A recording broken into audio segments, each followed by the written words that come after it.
E olha, gente, o ex-presidente Jair Bolsonaro participou de um evento na noite deste sábado, dia 11, em uma igreja evangélica na Flórida, nos Estados Unidos. Homenageado pelos presentes, que pagaram de 10 a 50 dólares, Bolsonaro discursou dizendo que planeja voltar ao Brasil em breve. Criticou o TSE, o Tribunal Superior Eleitoral, e afirmou que sua missão não acabou. Ele disse também, por melhor que esteja em qualquer lugar do mundo não existe algo melhor do que a nossa terra, a saudade, que inclusive bate no peito de todo mundo aqui. Nós sabemos que é um país fantástico. Eu quero retornar ao Brasil, pretendo retornar ao Brasil nas próximas semanas, é o que disse Jair Bolsonaro. Certo, meu querido Felipe certo, Campos? Eu achei que foi bem polêmica essa questão Você toda. achou? Né? Eu achei, porque a partir do momento que ele já começa a declarar que vai vir, eu acho que a gente tem que esperar agora e ver qual é o resultado disso, né, o AFA? Com certeza, mas eu acho que ele tem que voltar para o Brasil já com um plano traçado, né? Não dá pra gente simplesmente o Bolsonaro voltar para cá e voltei e pronto, acabou. Não, a gente precisa urgente articular principalmente a oposição ao governo. E hoje a única pessoa capaz de unir essa direita que está espalhada aí é o ex-presidente Bolsonaro. Ele precisa fazer isso de uma maneira inteligente, estratégica, abrindo diálogo, principalmente para todos aqueles que se afastaram dele de alguma forma. A gente precisa unir essa direita e começar aí a trabalhar com uma oposição organizada. Lembrando que a gente tem eleição municipal daqui 2 anos. Então, assim, precisamos correr, né? Muito bem. Meu querido Mano, cadê o nosso Mano Ferreira? Coloca ele na tela pra mim aqui. Fala, Maninho, tudo bem? Deixa eu entender um pouco da tua avaliação sobre tudo isso que está rolando, principalmente em relação ao Bolsonaro, né? Porque a gente tem uma dúvida, que eu acho que é a dúvida de todos, que é o seguinte: o Bolsonaro, ele vai ser preso, não vai ser preso? O que acontece quando ele retorna ao Brasil? Muda alguma coisa em âmbito jurídico? Olha, em tese ele é um cidadão brasileiro, né? Então ele precisa responder à justiça mesmo estando fora do país. Agora, a gente precisa saber se essas próximas semanas de Bolsonaro vão ser como as 72 horas dos seus seguidores, que é só mais 72 horas, mais 72 horas. Então, talvez essa próxima semana seja também como a privatização do Paulo Guedes, que era sempre, tá para sair, nos próximos 90 dias teremos um plano infalível, e aí os 90 dias sempre se alongam e nunca chegam. Então, o primeiro aspecto é esse. O segundo, a Fá falou sobre o esperado Bolsonaro, capacidade e planejamento. Isso é o que o Bolsonaro nunca demonstrou, né? Mesmo quando estava na presidência da República, quando ele disputou a eleição municipal com seus aliados, teve um desempenho pífio, nunca conseguiu emplacar o partido que ele pretendia ter para chamar de seu. Mesmo quando teve toda a máquina do governo na mão, então é muito difícil esperar qualquer tipo de planejamento e capacidade por parte do Bolsonaro. Cadê o nosso Alexandre Borges? Ale, bom dia. Como é que você está vendo essa fala desse final de semana? Porque ele elevou o tom novamente em relação ao Tribunal Superior Eleitoral, né? O que você acha que é a estratégia dele? Olha, ele acha que ele ainda está na presidência da República, ele tem que aprender que agora ele é um cidadão comum, derrotado na eleição. Essa história que ele é líder da turma dele, dos amigos dele, dessa turma do cercadinho ideológico dele, mas ele, no mundo real, ele é a pessoa que perdeu a eleição para o Lula e devolveu o Brasil para o Lula. Então, se a gente precisa, e óbvio que a gente precisa de uma direita, vamos tentar, pelo amor de Deus, a gente tem 4 anos para arrumar uma liderança que não fique dando cloroquina para EMA, que não brigue com vacina, que não fique questionando urna eletrônica, que não fique pedindo tanque na rua. Pelo amor de Deus, a gente tem 4 anos para poder fiscalizar o governo Lula, brigar com esse governo no sentido democrático, no sentido propositivo, pensando no Brasil, porque aí sim nós poderemos ter uma alternativa que o Brasil estava construindo. Em 2014 a gente teve o início da Lava Jato, em 2015, 2016 nós tivemos as maiores manifestações da história do Brasil. Em 2016 a Dilma foi empichada constitucionalmente, em 2018 o líder das pesquisas foi preso e quem foi colocado no lugar dele, que é o Fernando Haddad, é um sujeito que, tirando uma eleição para prefeito em 2012, ele nunca mais ganhou nem para síndico de prédio. Talvez qualquer pessoa aqui entre nós tivesse concorrido com o Haddad e tinha ganhado. O problema não é ganhar do Haddad, o problema é ganhar depois de concorrer 4 anos. E isso a gente não conseguiu. Então, ele tem problemas, na verdade, não são políticos, ele tem problemas com a polícia, ele tem problemas com o Ministério Público, ele tem um monte de inquérito para responder. Então, ele que, como cidadão, com todo o direito de defesa, eu dou a ele a presunção da inocência, a mesma que eu dou a qualquer cidadão, isso é um direito constitucional. Então, ele que se defenda, e se ele se defender e sair inocentado de todos os processos, bom para ele, bom para o Brasil, porque tudo que a gente não quer é ter mais um político, mais um ex-presidente enrolado com a justiça, mas o Brasil mostrou nos últimos anos, principalmente entre 2014 e 2018, que foi quando a gente conseguiu derrubar a Dilma e prender o Lula, a gente provou que existe uma direita democrática no Brasil, uma direita que sabe conseguir resultados, uma direita que respeita as leis e a Constituição, e fazendo isso ela vence a esquerda.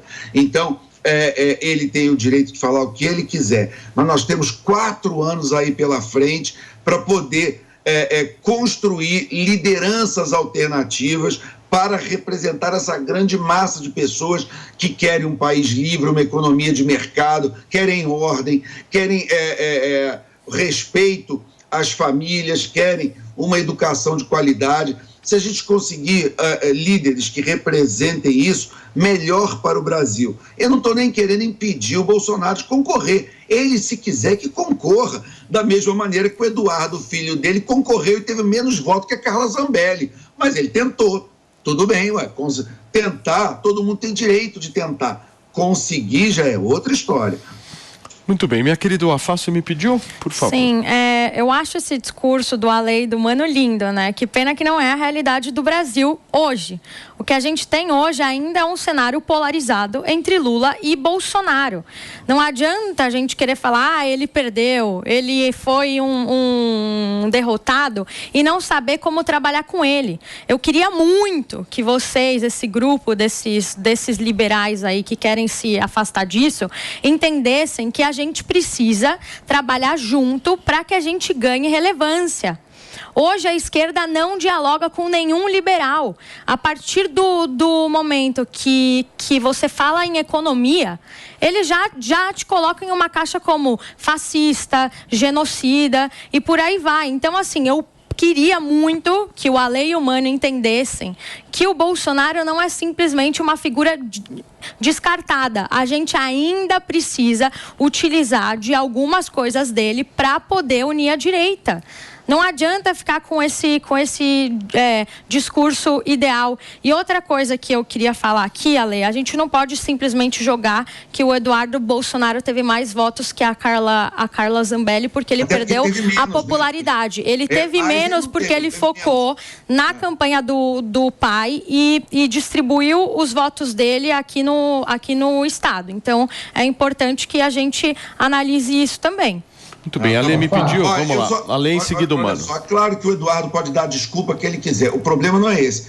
Eu queria só pedir um favor. Não é o Eduardo, é política. Eu fui candidata já, eu sei como que é. Não, isso é militância. Agora... eu fui candidata, eu já sei como é, chapa e tudo mais. Deixa eu terminar, por favor. O que eu queria pedir aqui, por favor, pela paz e pelo um bom nível do nosso programa é a gente parar de arrumar apelidinho, porque eu gosto e eu também sei arrumar apelidinho. Eu não sou liberal, eu sou conservador, eu respeito os liberais, eu respeito o Mano Ferreira, eu respeito o que ele acredita, mas o ideal liberal não é o meu. Eu venho do conservadorismo. Qualquer pessoa que me conhece, que não nasceu ontem, que não caiu de paraquedas na política anteontem, conhece a minha história e sabe que eu sou um conservador. Mas, independente de qualquer coisa, eu gostaria, por favor, que as nossas opiniões, a sua, a minha, a de todos nós, elas fossem avaliadas pela qualidade da opinião e não com rótulos, e não com apelidinhos. Eu gostaria, por favor, de não receber apelidos, porque eu também não gostaria de dar apelidos, e aí o nível do programa vai baixar muito. Eu gosto de um apelido, mas respeito a opinião de Alexandre Borges. Certo, meu querido Mano Ferreira?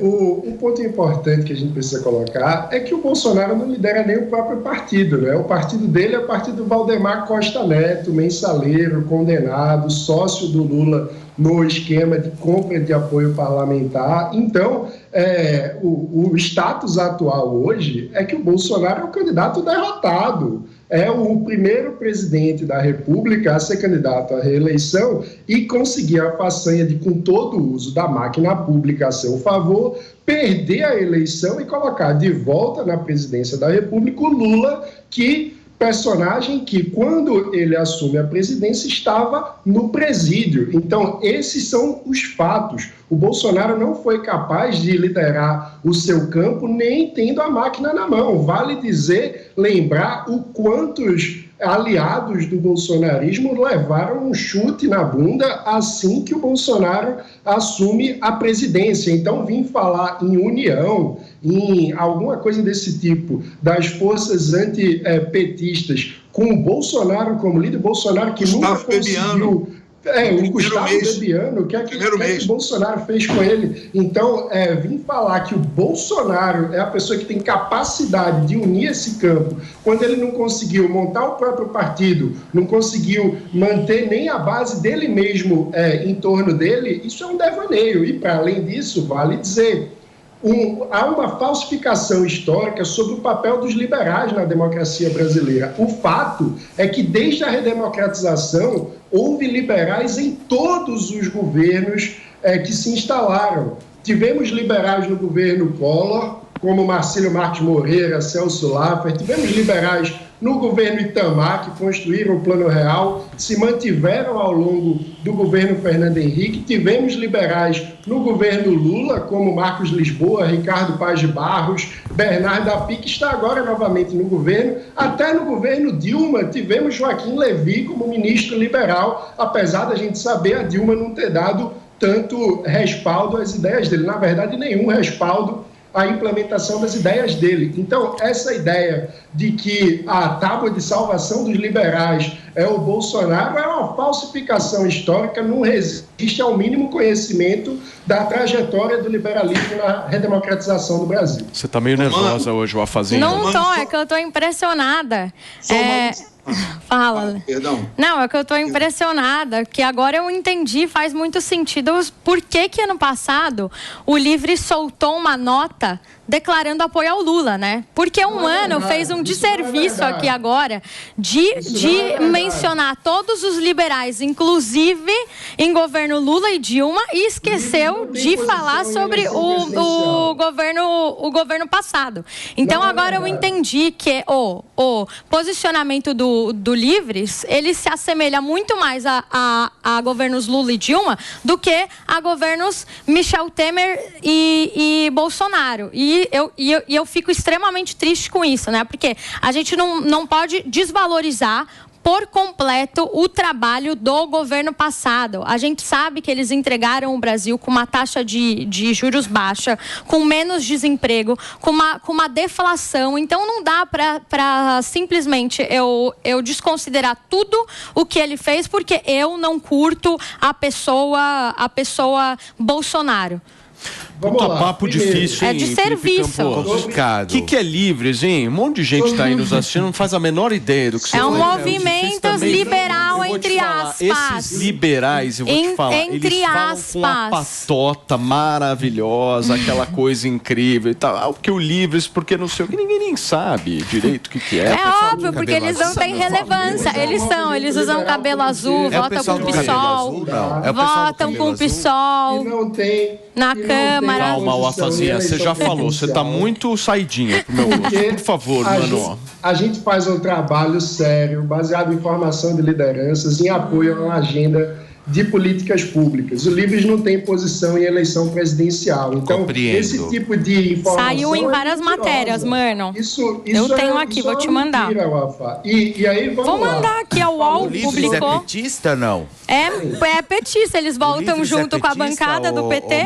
Não tem nada a ver isso. Vocês votam junto com a bancada de esquerda. Você pode entrar no site eusolivres.org. O conservador ali vai me defender. A reforma da Previdência, a favor da reforma tributária, a favor da reforma administrativa. O Livres tem uma agenda séria, liberal por inteiro, que ora tem convergências com a esquerda, ora tem convergências com a direita, porque o liberalismo é assim. O liberalismo defende a liberdade por inteiro, né? A economia, quando costuma ter mais convergências com a direita, e nos costumes, quando costuma ter mais convergência com a esquerda. Muito bem. Tentar falsificar isso é uma desonestidade. Pela ordem, Alexandre Borges. Bom, vou defender sim, vou concordar com a... Eu juro, eu não quero errar seu nome, é o Afá, não é isso? Isso. É o Afá, um acento no final. Não, e eu peço perdão mesmo toda vez que eu errei, por favor. Mas o que você chamar, ela atende, já não tem problema, viu? Fica à vontade. Arranja um apelido, Alexandre. Não, arranja um apelido que ela atende também, viu, Ale? Ela tem toda a razão quando ela diz, por exemplo, que eu não devo ficar pegando no pé na derrota do Eduardo Bolsonaro, mas eu faço isso até, quer dizer, derrota para Carla Zambelli, tá? Ele foi muito bem votado. Porque, na verdade, os dois tiveram menos votos que o Guilherme Boulos. Eu não estou falando isso porque eu acho que aí é mais humilhante para os dois. Então, eu pulo essa parte para preservar os dois e eu faço uma comparação entre os dois. Mas o deputado federal mais votado de São Paulo chama-se Guilherme Boulos, que ganhou 2-2. Bom, em relação ao Livres, realmente a gente tem diferenças importantes. O movimento conservador, basicamente, a gente entende o movimento liberal que nasce ali no iluminismo, no século XVIII, depois ganha uma força no século XIX com a defesa das liberdades individuais, mas na visão do conservador, a gente acha que os liberais, nesse sentido, ainda têm um pouco de dificuldade de entender que são sociedades conservadoras que criam as condições para o liberalismo, que o liberalismo não cai do céu, que você não consegue chegar na Coreia do Norte amanhã e transformar numa sociedade liberal. Você não consegue chegar numa sociedade que não tem as bases do ordenamento legal, ordeiro, cultural, de relacionamento, até religioso, de certa forma, onde essa sociedade ela cria as bases morais para você poder entender, por exemplo, que você deve amar o próximo como a si mesmo, que você não deve matar, que você não deve roubar. Uma série de coisas que parece que caíram do céu, mas são coisas que vêm da Bíblia, são coisas que vêm da cultura judaico-cristã. Então, a defesa, eu estou claro, podia ficar 4 horas falando disso, vou falar em 4 minutos só. Eu só estou apenas dizendo, e eu não estou querendo aqui dizer quem está certo, quem está errado. Pelo contrário, eu acho que nosso objetivo aqui não é uma briga. Quem ganhou, quem perdeu. Cada um aqui dá uma opinião. Quem vai decidir é quem está assistindo. Então, para quem está assistindo, a posição clássica, conservadora, a moderna, que vem do Edmund Burke para cá, é o entendimento onde uma sociedade ela tem costumes, ela tem uma história, essa história tem que ser respeitada, ela pode ser mudada, mas ela deve ser mudada com cuidado, ela deve ser mudada entendendo que não existe um fetiche pela mudança. O que existe é o seguinte: quer mudar? vamos testar, vamos ver se essa mudança vai melhorar ou piorar a vida das pessoas. Sim. Por quê? Porque a sociedade, ela é de algum jeito, por algum motivo. Então vamos entender por que as coisas são do jeito que elas são e vamos manter o que é para ser mantido. Perfeito, e mudar Ale. o que tiver que ser mudado.